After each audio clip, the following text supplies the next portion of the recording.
사랑하는 하나님, 나의 연인이시여, 세계 만민으로부터 존귀와 영광을 홀로 받아 마땅하신 하나님은 크고 위대한 분이시지만 나에게는 부드러운 바람결처럼 다가와 내 귀에 속삭이십니다. 내가 너를 사랑한다고, 너는 내 사랑하는 자녀라고, 내가 너를 지키겠다고, 너에게 가장 좋은 것을 주겠다고, 그렇게 조용하고 나직하게 말씀하십니다. 나를 나보다 더 크게 목적하시고 사용하시는 하나님 앞에 감격으로 마주합니다.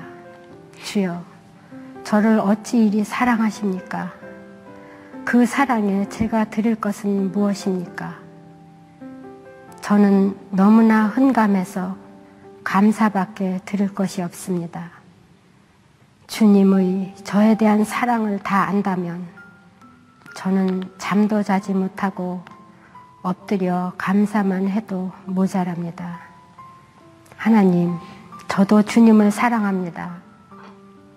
제 마음을 다해서 주님을 사랑합니다. 하루 종일 주님 생각으로 가득 차 있습니다. 주님을 사랑하며 사모하며 주님을 즐거워하나이다. 주님, 햇살이 비춰드는 식탁에서 아침밥을 먹는 것은 기적입니다. 어떤 사람은 이 시간에 시장 바닥에서 목이 터져라 외쳐대다가 좁은 의자에 불편하게 앉아 한술 뜨는 사람도 있습니다. 누구는 병실에서 앞이 보이지 않는 현실을 원망하며 모래보다 더 깔깔한 밥을 간신히 떠서 목숨을 연명하는 사람도 있습니다. 조용한 시간에 가족 모두가 한자리에 둘러앉아 수저를 부딪히는 것이 하나님의 특별한 은총임을 잊지 않게 하옵소서. 하나님, 시오노 나나미가 한 말이 생각납니다. 어느 날 감사를 잊어버리지 않을까, 그것이 가장 두렵다고요. 청하옵건대 제가 감사를 잊어버리는 잘못을 범하지 않게 하옵소서. 조용한 이 아침의 평화가 하나님의 인도하심이 아니고는 결코 이루어질 수 없다는 것을 알게 되었습니다. 지금의 이 안락한 자리가 저의 노력으로 이루어졌다고 생각한 적도 있습니다. 착실하게 알뜰하게 살아온 대가라고 생각한 적도 있었으니까요. 저는 이렇게 아직도 하나하나 집어서 가르쳐 주시지 않으면 깨달을 줄을 모릅니다. 부족하고 미련한 저를 어여삐 보아주세요. 주님을 사랑하고 감사하는 이 마음, 생명이 다하는 날까지 변치 않기를 소원합니다. 안녕하십니까. 오늘도 진정한 가족이란 무엇인가 7번째 강의를 시작하겠습니다. 누누이 말씀드리지만은 참된 교회의 모습이 무엇인지 여기에 따라서 반드시 우리가 통과해야 되고 넘어야 될 산이 있는데 돈과 크리스찬입니다. 다시 말하면 그리스도인에게 있어서 돈의 문제를 올바르게 짚고 넘어가지 않으면, 다시 말하면 바른 물질관을 가지지 못한다면 참된 그리스도인이 될 수도 없고, 따라서 참된 교회의 일원이 되기가 어렵고, 따라서 교회라고 하는 그리스도의 몸이 진정한 가족의 구성원으로서 성경이 말하는 온전한 그 체계와 질서와 가치를 가질 수가 없습니다. 그 옛요원에 보면 그 우리가 흔히 말하는 성막이란 거 있잖아요. 그게 원래 장막입니다. 장막. 성막이란 말은 그 이제 정확한 표현이 아니고 장막인데 성경에서는 장막과 텐트를 번갈아 가면서 씁니다. 장막이나 텐트나 비슷하게 했습니다. 근데 이 장막이라고 하는 것은 뭐냐면 크게 말하면 그리스도인이 구원받는 사람이 걸어가는 그 과정을 전체적으로 압축해 놓은 것이고, 또 한 가지는 뭐냐면 개개인의 모습은 말할 것도 없고 그 개개인이 모여있는 그 교회라고 하는 이 몸이, 그리스도의 몸이, 주님의 몸이 어떻게 조화를 이루어서 질서 있게 균형 있게 나아가야 되는가, 그것을 말하는 겁니다. 그래서 이 장막을 정확하게 강의하면 정말 심오합니다. 제가 장막을 2번만 강의하고 지금 수도본 해놨는데, 그걸 자세히 말하려면 제가 볼 때 50번 강의를 50번 이상 해도 부족합니다. 너무나 기가 막히고 놀랍습니다. 그러니까 내가 수십 번 말씀드렸지만은 성경 전체는 예수님이 어떤 분인가, 예수님과 나와의 관계는 어떤 관계인가, 예수님과 다른 사람과의 관계가 어떻게 맺어져 있는가, 그것이 나와 어떤 상관이 있는가, 이것을 말하는 겁니다. 그러니까 성경의 주제는 예수 그리스도와 그 십자가인데, 예수님의 그 주인공, 그러니까 예수님이 하나의 주인공으로서 예수님의 역할이 있는데 거기서 나의 역할은 무엇인가, 각자에게 인도하심이 있단 말입니다. 제가 이제 계획성경을 비판하는 내용을 많이 하는데 그 부족한 계획성경도 하나님께서 쓰십니다. 쓰는데 그 쓰는 속에서 많은 모순점이 있기 때문에 이것이 이제 문제라 그랬죠. 계획성경도 하나님이 쓰셔요. 일본어 성경도 쓰고 중국의 성경도 쓰고 다 쓰는 겁니다. 그런데 우리가 그러잖아요. 내가 완벽하게 모든 것을 알아야지, 또 완벽한 삶을 살아야지 부모 노릇하고 국민의 노릇을 하고 무슨 성도의 교제가 있는 건 아니죠. 부족한 가운데서도 또 하나의 조화를 이루어가면서 하듯이 성경도 그래요. 성경의 지식을 내가 다 가져야지 주님을 잘 섬기고 완벽한 삶을 살고 그런 건 아니에요. 그거는 각자의 수준에 따라서, 예를 들어서 1살짜리는 1살짜리 수준에서 살면 걔 수준에서는 그것이 100점이에요. 5살짜리는 5살짜리의 그 수준에서 말하고 먹고 놀고 있으면 걔는 100점이에요. 근데 우리가 만약에 어떤 사람이 그러면 나는 10살 먹었으니까 10살 먹은 수준에서 살겠다, 더 이상은 난 필요 없다 라고 한다면 그 사람은 잘못된 거예요. 아니 왜 10살짜리 그 수준에서 먹고 마시고 놀고 공부하고 한다면 큰일 나죠. 왜? 나이는 지금 11살, 12살, 20살, 30살 돼가는데 그 나이에 걸맞게끔 행동하지 않고 10살짜리의 그 수준에서 자기가 머물겠다 한다면 그건 아니죠. 그러니까 10살짜리의 수준에서 부모가 봤을 때 얘는 훌륭하다, 잘한다, 그러면 되는 거예요. 근데 만약에 걔가 20살이 됐는데도 여전히 그 상태에서 머물렀다면 그는 정신적으로 굉장히 문제가 있는 거고 엄격히 말해서 장애자죠. 그러니까 우리가 하나님 앞에서 그런 거예요. 처음 예수 믿을 때하고 10년 믿을 때하고 20년, 30년 믿을 때하고 달라지지 않습니까? 달라져야지 당연하죠. 자라나야지 당연하죠. 근데 어떤 사람들은 20살인데 실제 정신연령 내지 체력이 10살짜리보다 못한 경우가 있단 말입니다. 그거는 병들었다는 증거죠. 어떤 사람은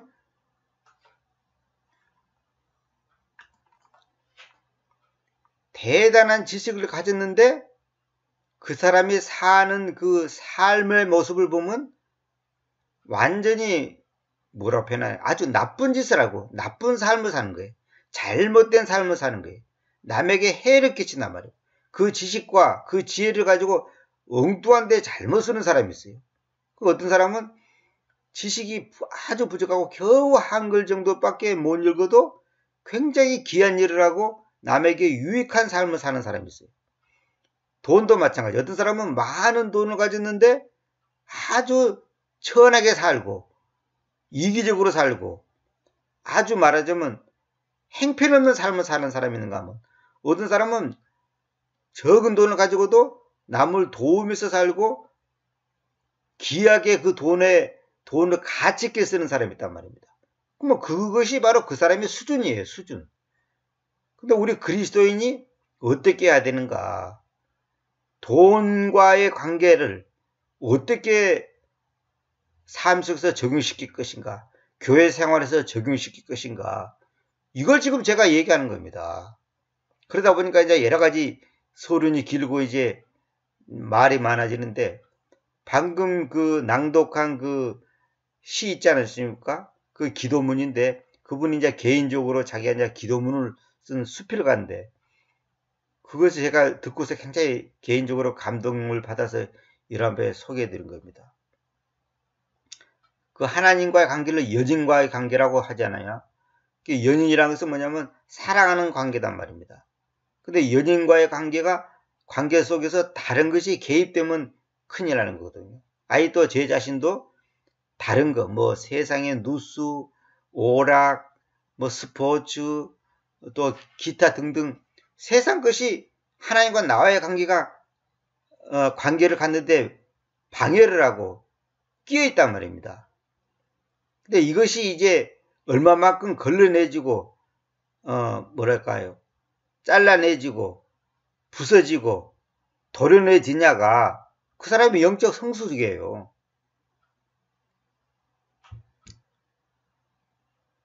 (10살을) 먹어도 깨끗하게 은행심사가 깨끗하게 사는 사람이 있는가 하면 20살, 30살이 돼도 지저분하게 사는 사람이 있단 말입니다. 그러니까 우리가 삶이 얼마만큼 하나님 앞에서 투명하고 청결하고 그야말로 거룩한 삶을 사냐, 이것이 관건이에요. 성경 100번 읽었냐 3번 읽었냐 그게 중요한 게 아니에요. 성경 100번 읽고 이단 노릇하는 사람 많아요. 사기치는 사람 많습니다. 기도 하루에 3시간씩 하고 사기치는 사람 많아요. 40일 금식 기도하고 거짓말하고 뭐 교회를 어지럽히고 성도들을 속이고 자기가 능력 있다고 거짓 예언하고 그런 사람 많습니다. 그러니까 문제는 뭐냐면 성숙의 기준은 그런 것이 아니고 하나님 보시기에 깨끗한 거. 그러니까 하나님 앞에서 깨끗해야 되는 거예요. 그래, 하나님으로 채워진다는 것이 무엇인가? 높은 마음을, 높은 생각을 가지지 않는 것이 무엇이냐? 그럼 하나님으로 채워진다는 것이 뭐냐? 하나님을 가진다는 것이 뭐냐? 하나님이 보실 때 아름답고 깨끗하고 바르고 선한 그 외의 것이 내 마음에 참 안 된다고 말입니다. 하나님이 무슨 연기처럼 내 안에 들어오고 무슨 공기처럼 들어오는 게 아니에요. 하나님으로 채운다는 것은 하나님의 성품이, 하나님의 그 역사하심이 내 안에 가득 차는 거다 이 말입니다. 하나님이 싫어하는 것은 밖으로 내보내고 하나님이 좋아하는 것만 내 안에 채워지는 거. 그게 하나님으로 채워지는 거고 그게 성령 충만이죠. 성령 충만이 병 고치고 능력을 행하는 것은 성령 충만이 아니에요. 물론 그것도 성령 충만의 일부분은 될 수 있죠.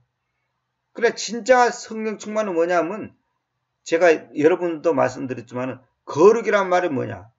거룩이란 것은 이보다 더 깨끗할 수 없는 것, 이보다 더 좋을 수 없는 상태, 그게 거룩이에요. 이보다는 더 좋은 거 없는 거, 그러니까 이보다 더 좋을 수 없는 어떤 상태, 그게 거룩이란 말입니다. 그래서 하나님을 거룩한 분이라고 그러잖아요. 그래서 성경에 보면 하나님은 강력한 하나님, 능력이 많으신 하나님이라고도 표현을 합니다. 근데 또 한 가지는 성경에 보면 영존하신 하나님이란 표현이 있어요. 영원하신 하나님 혹은 영존하신 하나님. 영존하신 하나님이란 뭐냐? 시공간의 제한을 받지 않는 하나님. 다시 말하면 시공간 제한 속에서 말하자면 내가 지배를 당하지 않게 하시는 하나님이단 말이에요.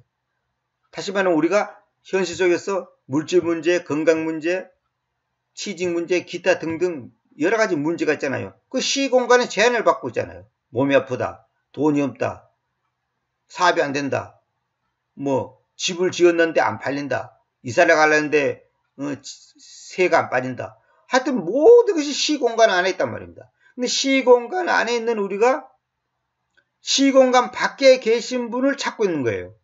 사실 이거는 모순이에요. 아니 번데기가 땅속에 있으면서 어떻게 지상에 있는 어떤 존재를 알아볼 수 있고 찾고 그걸 추구하냔 말입니다. 이거는 논리적으로 맞질 않는 거예요. 제가 알기로 여름에 있는 그 매미 있잖아요. 매미가 제가 알기로 제 기억이 정확한지 모르겠지만은 땅속에서 한 7년 정도 있는 걸로 알고 있습니다. 땅속에서 7년 정도 번데기로 있다가 여름에 나와가지고 며칠 산다더라. 내가 기억에 한 달이라 아마 못 살 겁니다. 며칠밖에 못 사는 걸로 알고 있는데 옛날에 다른 강에서 한 것 같은데 내가 기억이 지금 가물가물. 하여튼 며칠 못 삽니다. 이게 7년을 땅속에 있다가 지상에 나와서 나무에서 앉아서 그 매미 소리를 내는 것이 불과 며칠밖에 안 된다는 거예요. 그러나 그 며칠을 울기 위해서 7년이라고 하는 시간 동안 어떤 면으로서는 고난을 겪는 거죠. 아주 암흑 같은 시간을 보는 거지 않습니까? 근데 이것을 오늘 우리 그리스도인이 깊이 생각해 봐야 됩니다.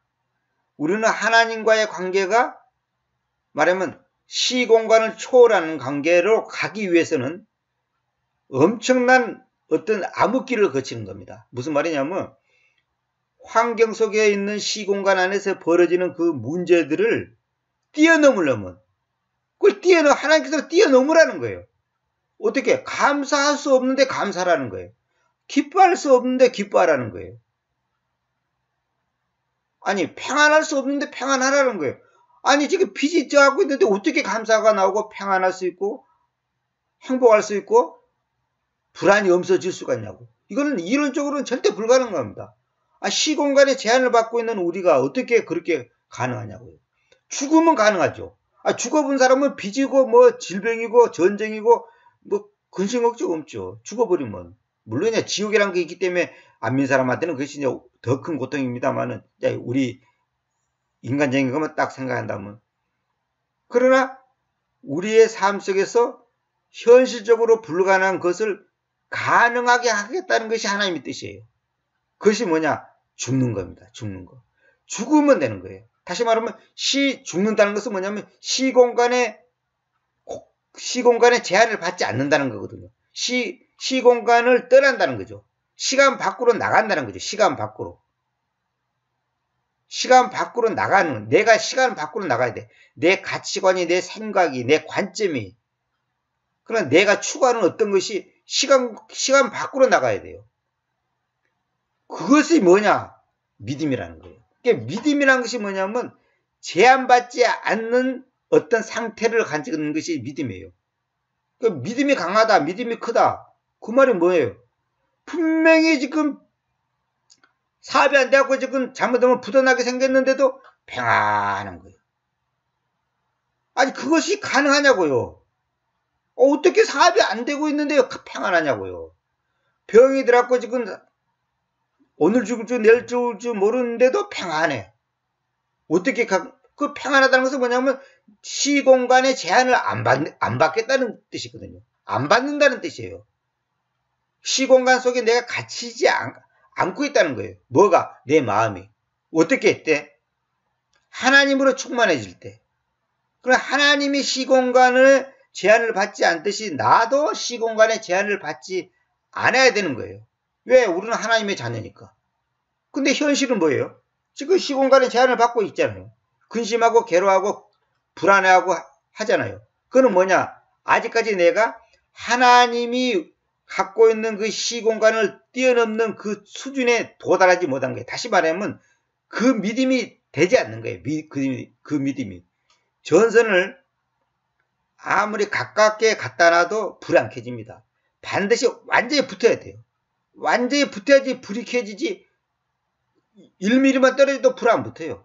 물론 막 이제 수천 수만 볼트 되는 고압은 가까이 가면 이제 그 스파크가 튑니다만은 일반적인 가정 전기로 제가 얘기하는 겁니다. 가까이 갔다고 해서 불이 켜지는 거 아니에요. 딱 붙어야 돼. 딱 붙어야 돼.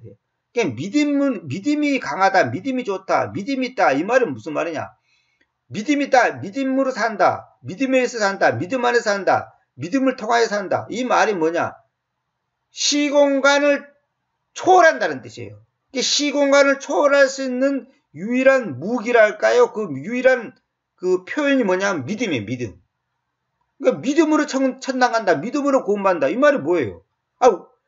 그는 시공간의 방법이 아닌 방법으로 구원받는다는 뜻 아닙니까? 시공간의 방법으로 구원받는 것은 행위로 구원받는 거죠. 근데 성경에서는 시공간의 제한을 받는 그 안에서의 행위로는 절대로 구원받을 수 없다고 가르치는 거예요. 그래서 믿음으로 구원받는다 그러잖아요. 근데 그 믿음의 주체자가 누구냐? 예수님이다 말이에요. 예수님 자신이 믿음의 주체자예요. 그분 자신이 믿음이라는 거죠. 그러니까 말씀으로 산다, 말씀으로 산다, 말씀으로 구원받는다, 말씀에 의해서 구원받는다. 이 말이나 믿음에 의해서 구원받는 거랑 똑같은 말이에요. 믿음에 의해서 구원받는다, 말씀에서 구원받는다, 예수님의 믿음에 의해서 구원받는다, 하나님의 은혜로 구원받는다. 다 똑같은 말이에요. 결론은 뭐냐? 다 시공간을 초월한 그 어떤 파워, 어떤 능력으로 구원받는 거예요. 그게 믿음이라는 거예요. 우리가 믿음으로 병 고친다, 믿음으로 기도해서 응답받는다. 다 그 같은 말이죠. 그러니까 어떤 분이 이제 그 얘기를 하더라고요. 자기 남편이 집을 지었답니다. 건물을. 왜냐하면 그 장사하려고, 팔려고. 그러니까 그 사람이 뭐에서 10억짜리 집을 짓다면 10억을 갖고 짓는 사람은 사실 거의 없죠. 대부 융자 받고 대출 받고 빚 내고 해가지고 이제 집을 지으면 그것이 이제 최소한 몇 달 안에 팔리면 이익금이 얼마 남다. 뭐 그런 거 아닙니까? 그런데 자기 생각대로 안 되는 거예요.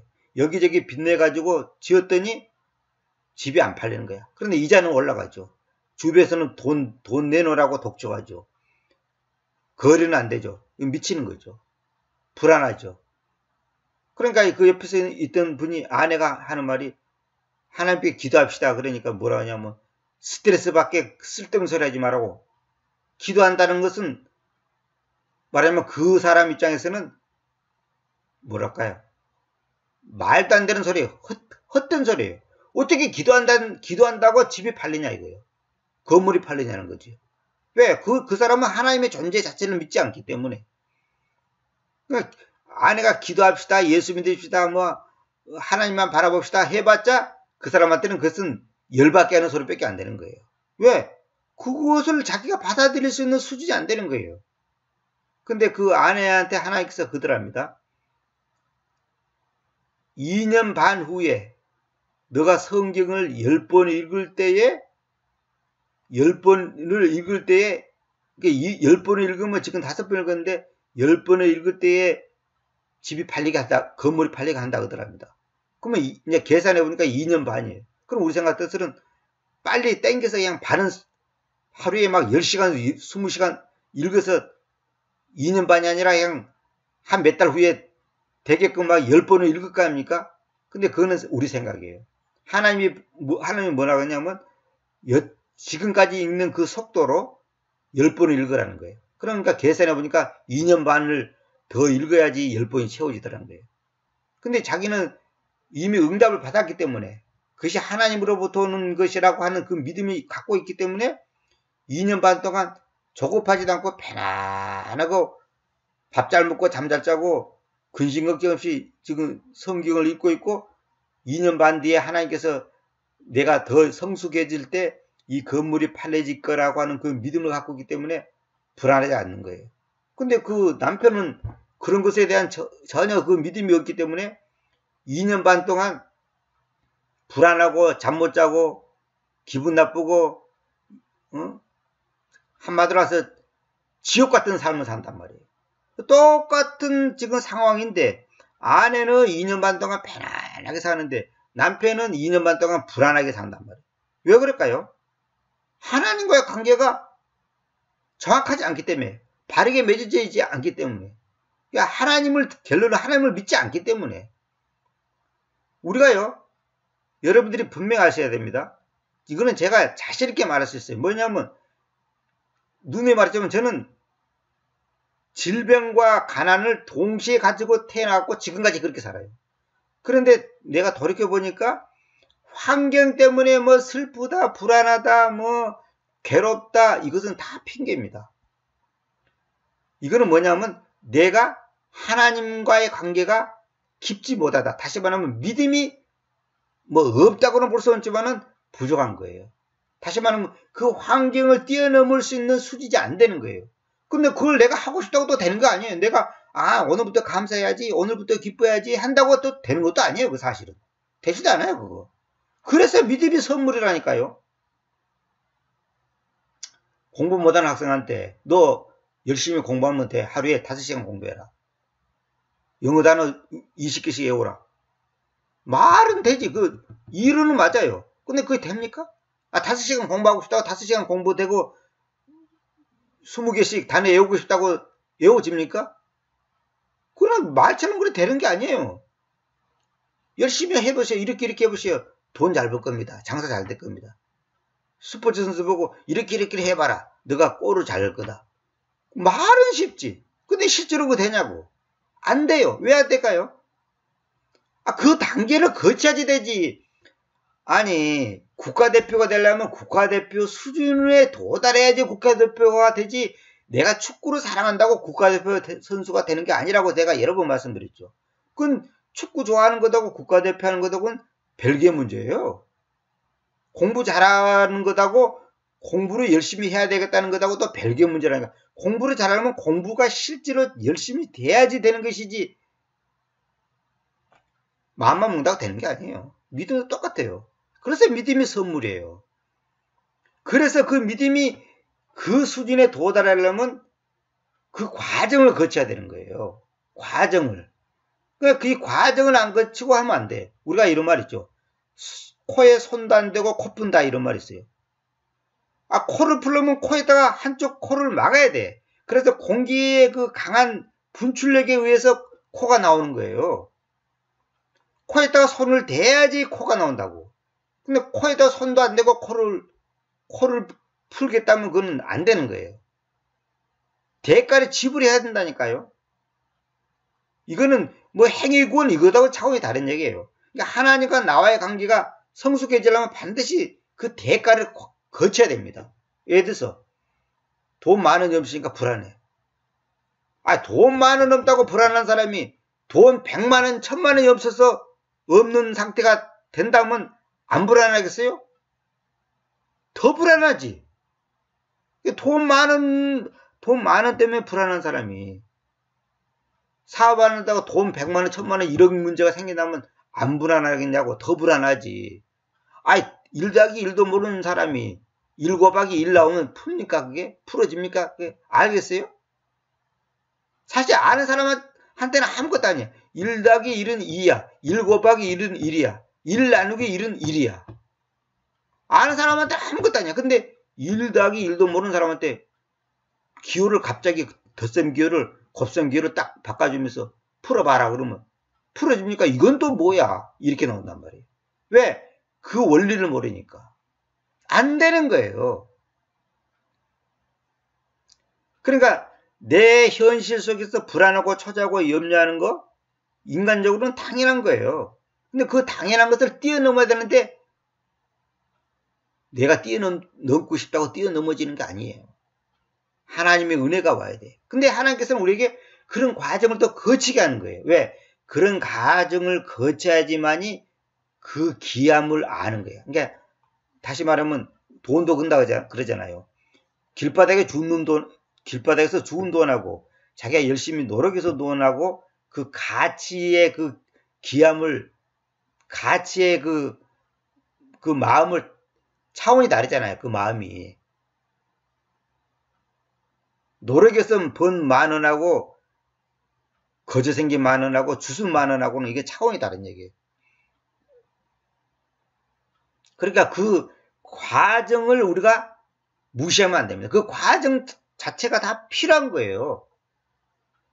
우리 생각에서는 아니 어차피 집 팔리기가 끝이면 지금 팔려버리면 빚도 이자도 많이 안 나가고 욕도 안 먹고 근심걱정도 없어지고 얼마나 좋아. 지금 당장 해결하면. 근데 왜 하나님은 2년 반을 기다려야 할까요? 2년 반을 기다려야 할 이유가 있기 때문에. 그건 하나님만이 아는 거예요. 그 이유가 있는 거예요.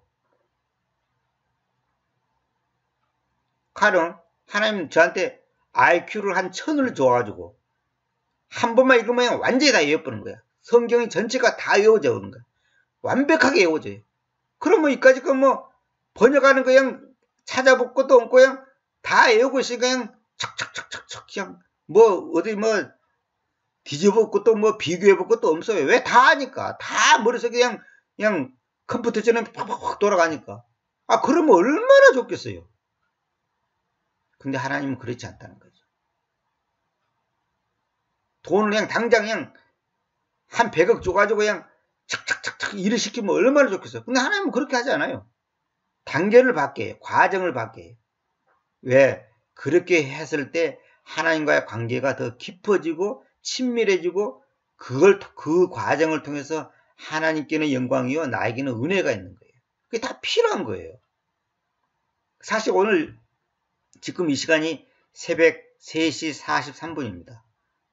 1시 40분쯤 제가 잠이 깨가지고 지금 이걸 저한테 보여주면서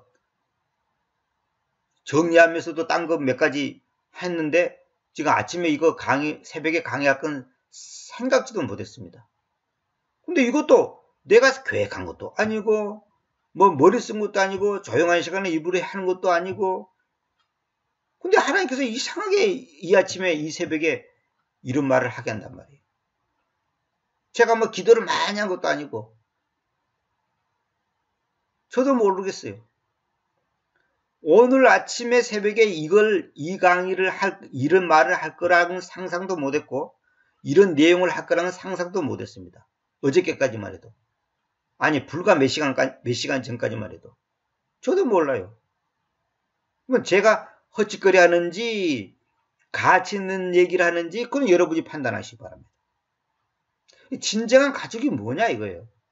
이걸 알려면 그 과정을 거쳐야 돼요. 돈 많으니 벌벌벌 떠는 사람이 우리 함께 나눠 씁시다.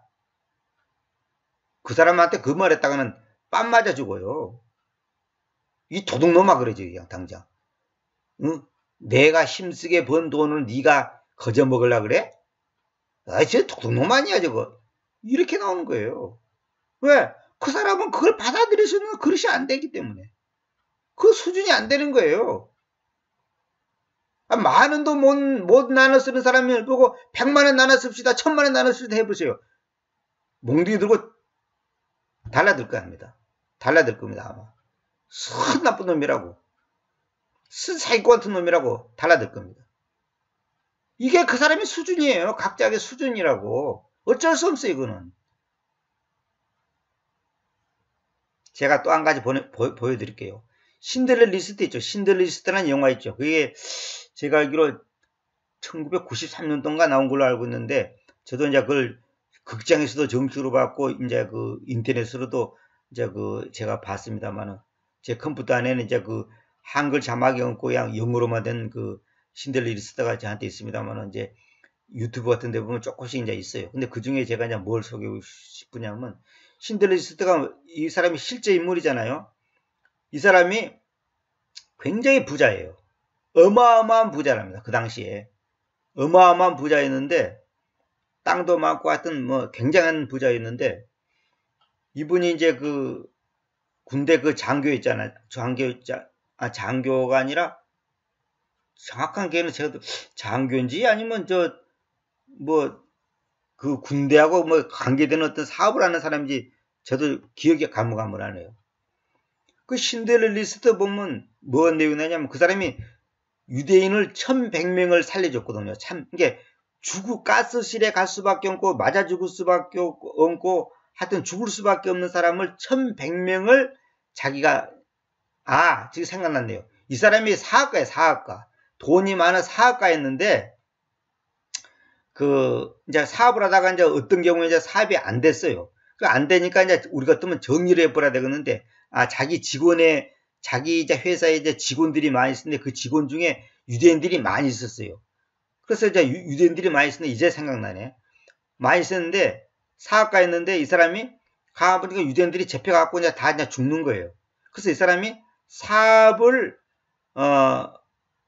안 됨에도 불구하고 그 유대인들을 자기 직원으로 쓰는 거예요. 이 사람은 이제 독일 사람이니까 이제 이 사람은 뭐 제재를 안 받으니까. 사업이 안 됨에도 불구하고 자기 직원으로 채용을 하는 거예요. 돈을 주고 사람을 사서 이제 이렇게. 그러니까 이제 죽어야 될 사람을 해서 100만 원 주고 사와서 이제 이렇게 일을 시키는 거예요. 그러니까 일이 있든 없든 잘되든 안 되든 상관없이 그 일을 하는 동안에는 이 사람이 안 죽죠. 가스실 안 가죠. 왜? 그 신델러 리스트의 직원이기 때문에 이제 그 독일 정부에서 이제 그 히틀러 그 부하들이 못 죽이는 거예요. 안 죽이지, 이제. 근데 그런 방법이라고 1100명을 살렸단 말입니다. 근데 이 사람이 나중에 이제 2차 대전이 끝난 다음에, 유대인들이 와가지고 그냥 그 사람 때문에 목숨을 건진 유대인들이 와서 고맙다고 이제 인사를 하는 거예요. 근데 그때서 신델러 리스트가 땅을 치고 후회하는 장면이 나옵니다. 무슨 장면이냐? 자기가 1100명 그 이상을 살릴 수 있는데 이 좋은 차를 팔아서 그러니까 이 사람이 이제 돈이 더 사고 싶어요. 그 당시 이제 돈이 다 떨어져서 이제 그 이상을 못 한 거예요. 근데 자기가 내 반지를 팔고 내 차를 팔고 또 무엇을 팔고 했으면 더 많은 사람을 몇 명이라도 더 살릴 수 있었는데 내가 왜 그리 못했을까 하면서 그 사람 신델러 리스트 앞에 와서 감사하는 그 유대인들에게 오히려 자기가 미안하다 그러면서 눈물을 흘리면서 괴로워하는 그 내용이 마지막에 나옵니다. 그걸 내가 잠깐 보여드릴 테니까 그냥 한글로 자막이 이제 나오는데 잠깐 보시기 바랍니다. 이걸 왜 보여주냐? 신델러 리스트는 예수님을 믿는 사람이 아니에요. 그런데도 그 사람이 동정심 때문에 그 유대인들을 살렸는데 자기 돈을 가지고 그 돈을 너무너무 가치 있게 쓴 사람이 있잖아요. 가치 있게. 우리나라도 일제시대 때 독립을 위해서 자기 전세산을 팔았고 독립 자금으로 대준 그런 그 큰 물줄들 그 부자들 많잖아요. 역사 기록에 보면 그런 식으로 한단 말이에요. 근데 우리 그리스도인이 그리 못하고 있다는 거죠. 저부터서도. 그걸 돈을 어떻게 쓰냐? 그 사람의 믿음의 수준이에요. 만몬과 하나님을 섬길 수 없다니까. 만몬하고 하나님을 동시에 섬길 수 없다니까. 하나님과 만몬을 섬길 수 없다니까. 마태복음 있잖아요. 만몬도 섬기고 하나님 섬기고 이거는 가짜라니까요. 만몬은 안 섬겨야 돼요. 안 섬긴다는 것은 뭐냐면 그것을 의지하지 않는다는 거죠. 이거 정말 내가 이 장면을 보고 너무 감동 먹었어요. 제가 한번 보여드릴 테니까 한번 보시기 바랍니다.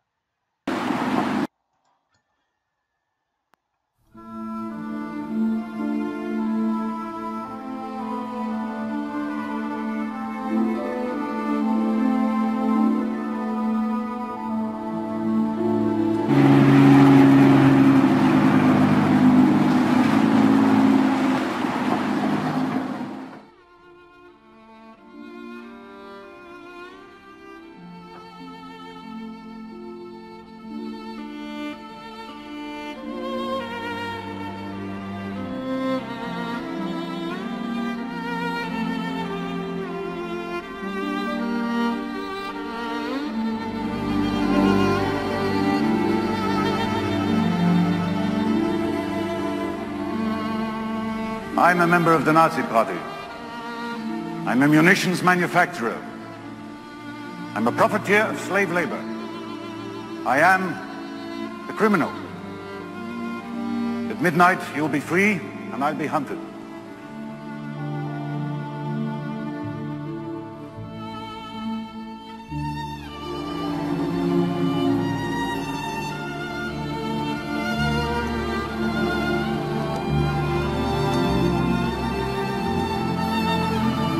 Hebrew from the Talmud. It says, whoever saves one life saves the world entire.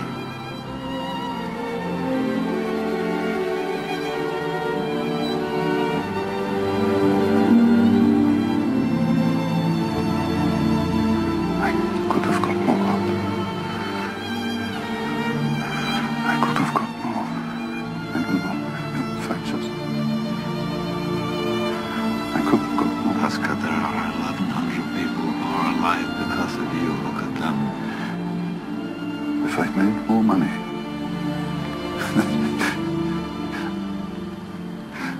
I threw away so much money. Generations because of what you did.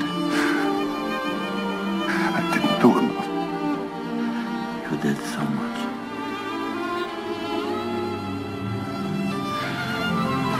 This car.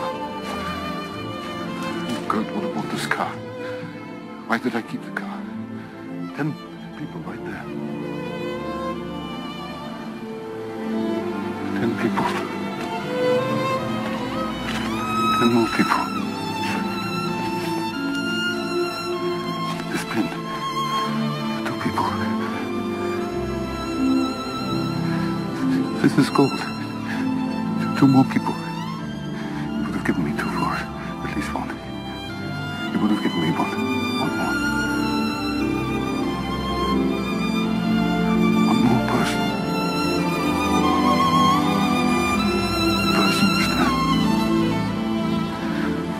For this, I could have got 1 more person. And I didn't. And I didn't.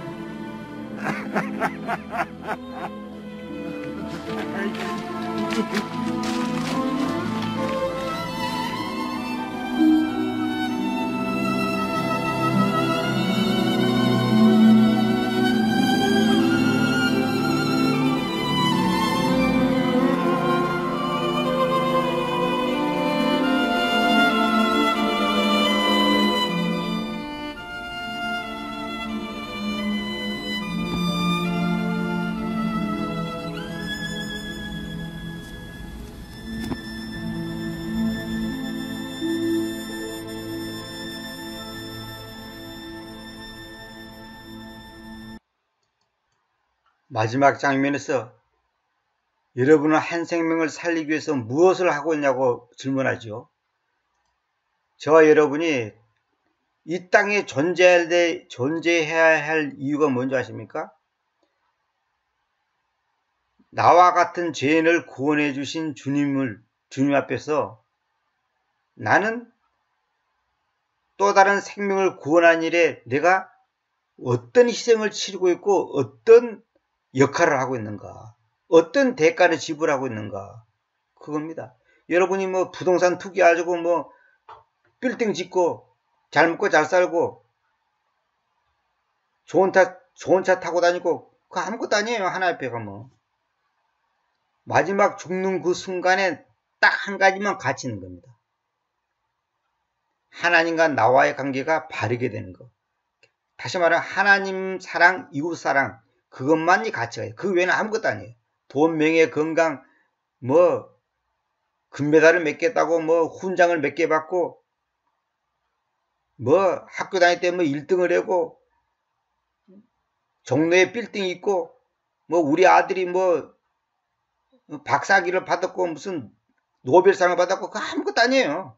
하나님 앞에서는 하나님은 그런 거는 1점도 점수를 매겨주지 않습니다. 1점도. 그거 아무것도 아니에요. 그래서 어쨌다는 거예요. 박사학위 5개 있다. 그거 어쨌다는 거예요. 박사학위 5개 있어. 어쨌다는 거예요. 그것이 하나님 앞에 무슨 가치가 있냐고요. 재산이 100억이다. 그래서 어쨌다는 거예요. 100억이, 그래서 어쨌다는 거예요. 100억인데 어쨌다는 거예요.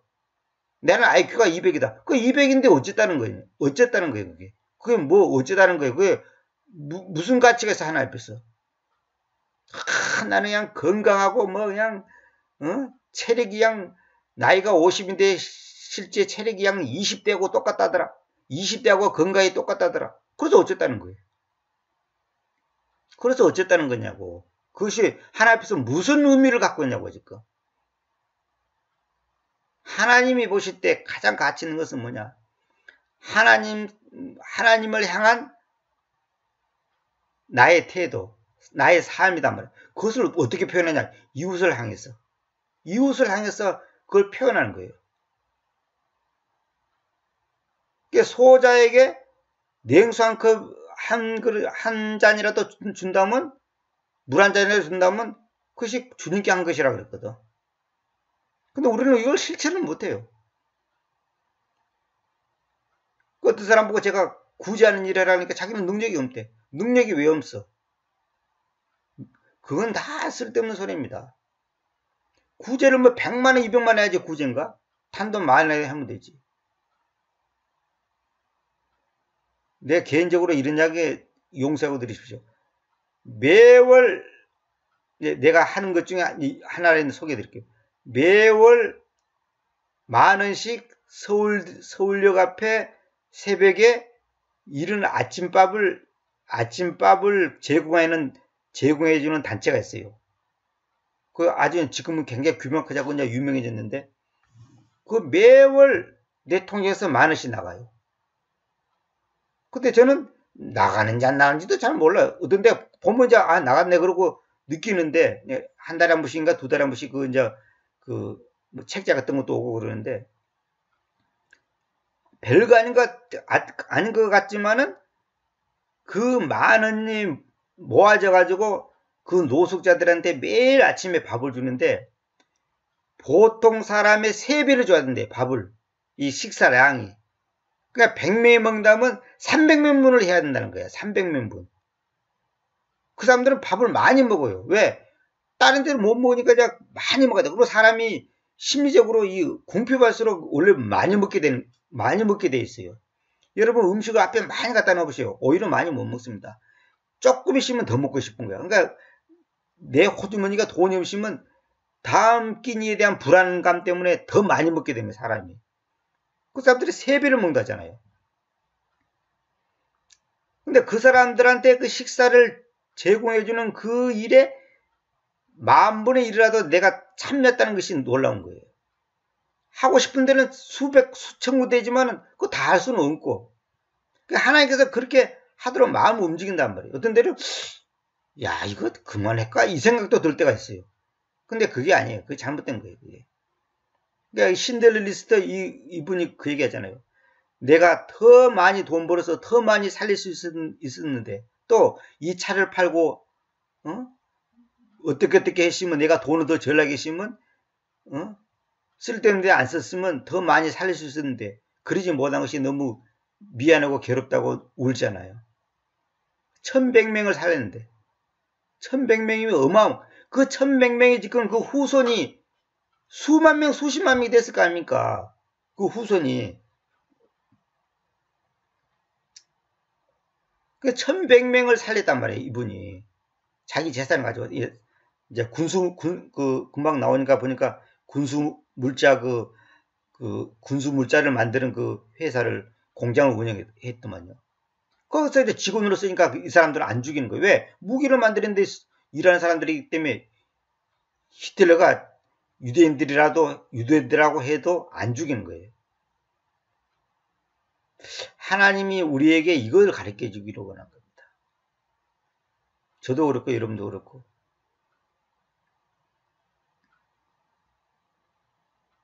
그러니까 하나님이 보실 때 우리가 어떤 가치관과 목적을 두고 돈을 벌고 돈을 쓰고 하느냐, 이건 굉장히 중요한 겁니다. 성경 여러분 아무리 많이 읽어도 그거는 그 성경 읽는 목적이 뭐예요? 지식을 많이 쌓기 위해서 성경이 있습니까? 그건 꽝이에요, 그건. 많이 알아서 뭐 할 건데? 성경 많이 알아서 뭐 할 건데? 그거 알아서 뭐 할 거예요? 교리 알고, 무슨 뭐, 세대주의 알고, 칼빈주의 알고, 알미안주의 알고, 뭐, 마태복음 어쩌고저쩌고, 뭐, 구원론이 어떻고, 교회론이 어떻고, 뭐, 신론이 어떻고, 뭐, 어떻고 떠들어봤자 그거 어쨌다는 거예요. 그거 알아서 어쨌다는 거예요. 우리. 내 자식. 응?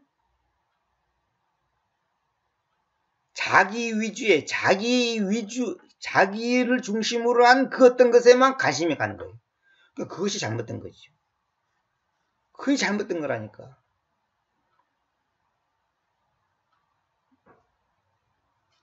그 전에도 말씀드렸지만 요것만 읽고 오늘은 7강을 더 이상 진도는 못 나가겠는데, 나의 모든 죄들은 뭐냐?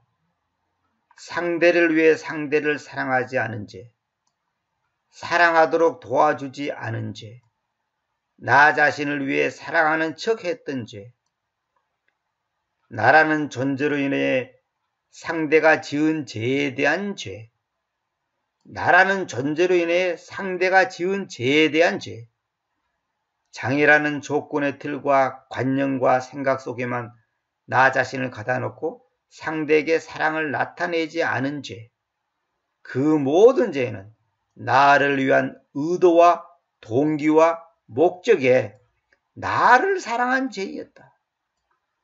바로 이 기준으로 나의 죄들을 보는 것이 성경적입니다. 그러니까 모든 죄는 뭐냐? 이기적인 거예요. 나를 사랑해서 내가 좋으니까 저 사람도 사랑하는 거예요. 그게 벌써 잘못된 거예요. 우리 자식, 내 자식이 귀한 거예요. 내 자식.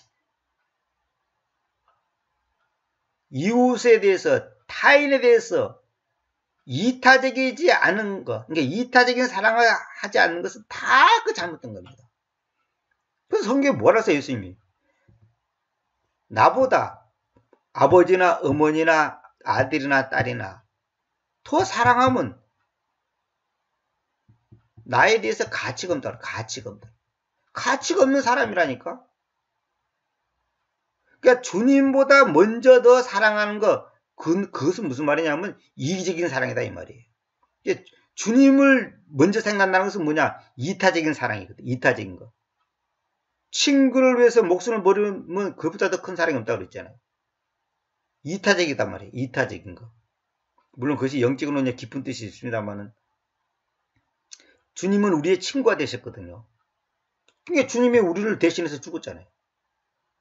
그러니까 주님은 이타적인 사랑을 했단 말이에요. 이기적인 사랑을 한 게 아니단 말입니다. 그래, 에베소 같은 데 보세요.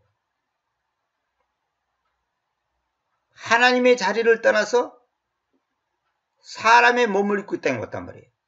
그러니까 하나님의 자기 중심적인 사랑을 했다면 이 땅에 안 오죠. 아니, 주님이 예수 인간을 구원시키지 않는다고 해서 손해볼 게 뭐 있어요? 주님이 너희들 죄 때문에 다 죽어라, 지옥 가라.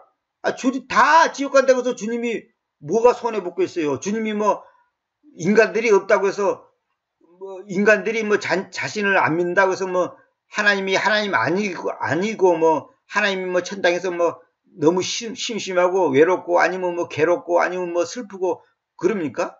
하나님은 영원하신 분이에요. 옛날이나 지금이나 100년 전이나 1000년 전이나 1억 년 전이나 똑같은 분이에요. 하나님은 동일하신 분이에요. 하나님의 사랑은 이타적인 사랑이단 말이에요. 근데 우리는 이기적인 사랑이에요. 왜 이기적인 사랑인 줄 아세요? 오늘도 누구 보고 어저께도 누가 그 얘기했는데, 그게 바로 뭐냐? 사탄에게 속인다는 거다. 사탄에게. 우리가 근심, 걱정, 염려, 괴로워하는 모든 것이 다 지금 현실적으로는 당연한 거야. 이해가 가. 인간적으로는. 그러나 사실은 마귀한테 속고 있는 거예요. 마귀한테 속는다는 것은 내가 어리다는 거예요. 여러분 잘 들어야 됩니다. 현실적으로는 인간적으로 이해가 간다니까. 그러나 그런 마귀한테 속고 있다는 뜻이라니까. 아까도 말했잖아요. 왜 똑같은 환경인데 아내는 평안하게 밥 잘 먹고 잠 잘 자고 근심 걱정 없이 사는데 2년 반 동안 남편은 2년 반 동안 지옥 같은 삶을 살아야 될까요? 어차피 2년 반 뒤에는 해결이 되는데 한 사람은 불안하고 한 사람은 행복하다니까? 평안하다니까요. 왜 그럴까요? 보는 관점이라는 거예요. 그러니까 하나님을 믿냐 안 믿냐 이거예요. 다시 말하면 하나님을 바라보냐, 진짜 살아계신 하나님, 살아계신 하나님을 정말 믿냐 이거예요. 지난주에도 내가 얘기했는데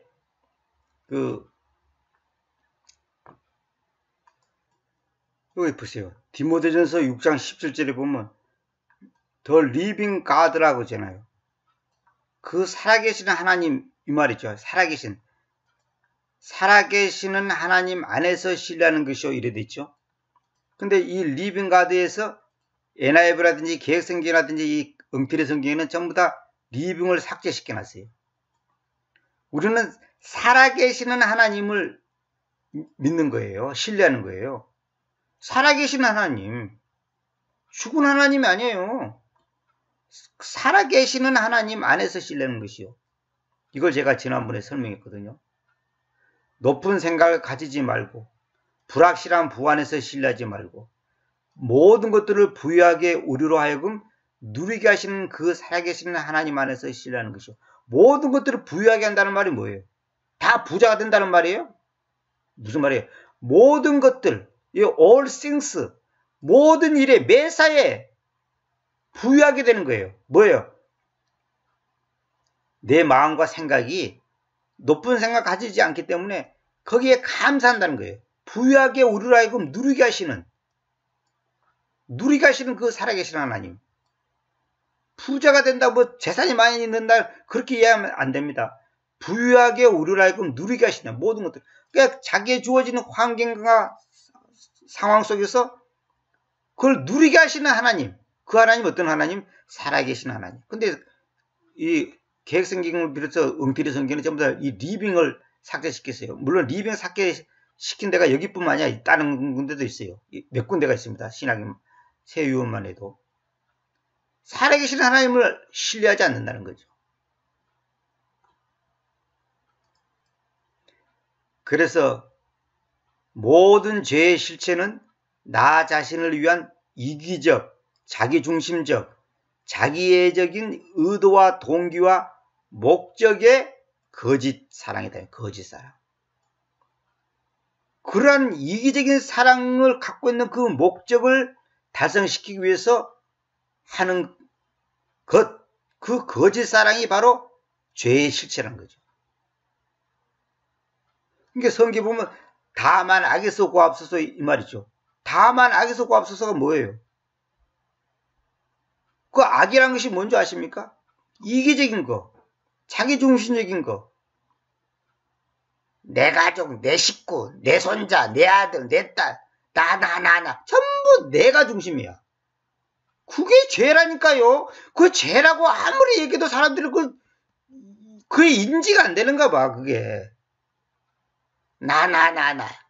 그게 전부 다 이기적인 사랑이라니까. 자식을 사랑하지 말라는 게 아니라 내 자식만 사랑하는 거야. 딴 자식은 안 사랑해. 어떤 교인들도 그래. 우리 교회, 내 교회, 우리 교회. 우리 교회가 어디가 있어, 우리 교회가. 다 주님의 교회지. 모든 죄들의 실체는 자애가 뭡니까? 스스로 자자 사랑이자 스스로 사랑. 자애라는 이름 안에서 행해지는 모든 것이다. 이것이 바로 마귀에게 속임당하는 것이니 즉 죄라는 것입니다. 전부 마귀한테 속임당하는 거라니까요. 다만 악에서 구하옵소서 이 말이 뭐예요? 가난 질병뿐만 아니야. 내가 갖고 있는 그 이기적인 것이 다 악이단 말이야. 악. 그게 악에서 구하옵소서 이 말은 뭐냐? 나를 부인하게 하옵소서 이 말이에요. 나를. 그러니까 주님은 자꾸만 자기를 부인하라고 그랬잖아요. 그게 바로 뭐냐면 마귀에게 속임당하지 않는 비법이에요. 비법. 그러니까 누구든지 나를 따르든 자기 십자가를 지고 자기를 부인하고 자기 십자가를 지고 나를 따르라 이 말이 뭐냐면 악에 빠지지 말라 이 말이에요. 다시 말하면 마귀에게 속임당하지 말라는 말이에요. 다 똑같은 말이에요. 마귀에게 속임당한다 이 말은 악에 빠진다는 말이고, 그는 자기 부인이 안 된다는 뜻이고, 그는 자기 중심적이다는 뜻이고, 자기 중심적이 아니고 이타적이라는 뜻이고, 다 똑같은 말이라니까. 자기 중심적, 이기적, 마귀에게 속임당하는 것, 죄, 악, 다 똑같은 말이에요. 악에서 구하옵소서 이 말은 뭐예요? 이기적인 거짓 사랑에서 벗어나게 해주옵소서. 건져주시옵소서. 마귀에게 속임당하지 않게 해주시옵소서. 이타적인 사랑을 하게 해주시옵소서. 나만을 생각하는 이기적인 사랑에서 건져주시옵소서. 이런 거 아닙니까?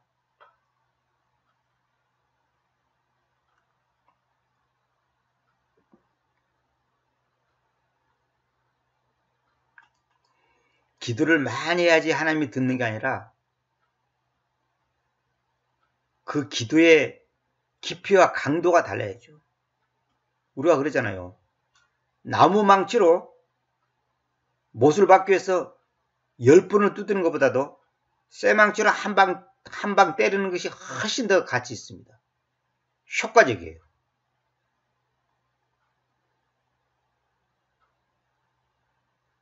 그러니까 우리가 아무리 기도를 많이 해도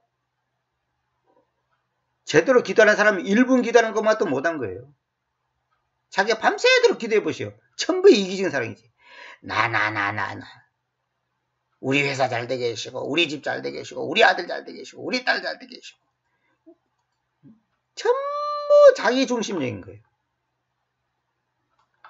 여기서 벗어나지 않으면 안 됩니다. 이것은 저와 여러분이 죽을 때까지 거쳐야 될 숙제예요, 숙제. 매일같이 싸워야 돼. 매일같이 밥 먹듯이 매일같이 싸워야 돼. 매일같이 운동해야 되고, 매일같이 밥 먹어야 되고, 매 순간 숨 쉬어야 되듯이 매 순간 싸워 나가야 숙제입니다, 숙제. 오늘은 여기까지만 하겠습니다. 감사합니다.